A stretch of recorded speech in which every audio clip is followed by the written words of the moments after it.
స్వామి జయపూర్ణతలు చెప్పండి.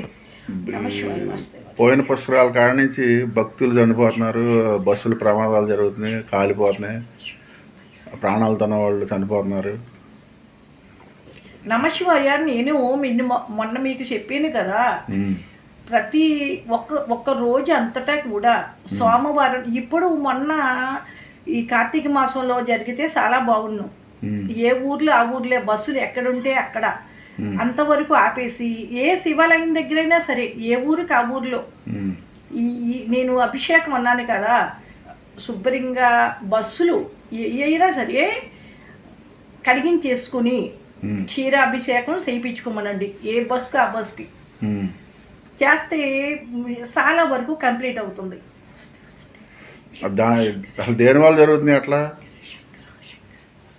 ఇది ఇప్పుడు ఇది ఎక్కడికెక్కడ చేస్తే చాలా వరకు ఆగుతుంది.